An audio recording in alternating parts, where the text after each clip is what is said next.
யாக்கோபு தேவன் கொடுத்த வாக்குத்தத்தத்தை சொல்லி ஜெபித்தாரு. அப்படி நம்மளும் கூட தேவன் நம்மளுக்கு என்ன வாக்குத்தத்தத்தை சொன்னாரோ அதை சொல்லி ஜெபிக்கிறதும் ரொம்ப நல்லது.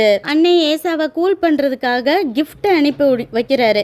சரி, அப்படியாவது அன்னை கொஞ்சம் கோவம்லாம் தணிஞ்சிருவான் அப்படின்னு சொல்லிட்டு என்ன செய்கிறான்னா, வேலையாட்களை அனுப்பி அவர்கிட்ட இருக்கிறதுலையே நல்ல பெஸ்ட்டானதாக கொடுத்து விடுறாரு. அது என்னென்னா 200 வெள்ளாடு, 20 வெள்ளாட்டுக்கடா, 200 செம்மறியாடு, 20 ஆட்டுக்கடா, 30 ஒட்டகம் அதோட குட்டிகள், 40 கடாரிகள், 10 காளைகள், 10 கழுதை குட்டிகள் அப்படின்னு சொல்லிட்டு பிரித்து வேலைக்காரங்கிட்ட கொடுத்து விடுறாரு.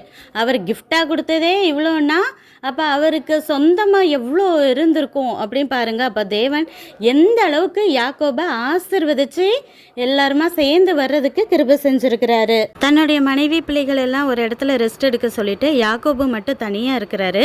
அந்த நேரத்தில் பார்த்தா திடீர்னு ஒருத்தர் பார்க்க ஏஞ்சல் மாதிரி ரொம்ப அழகாக இருக்கிற ஒருத்தர் இறங்கி திடீர்னு இவரோட சண்டை போடுறாரு. யாக்கோபுக்கு என்ன செய்கிறதுனே தெரியல. அவரும் கூட சேர்ந்து சண்டை போடுறாரு.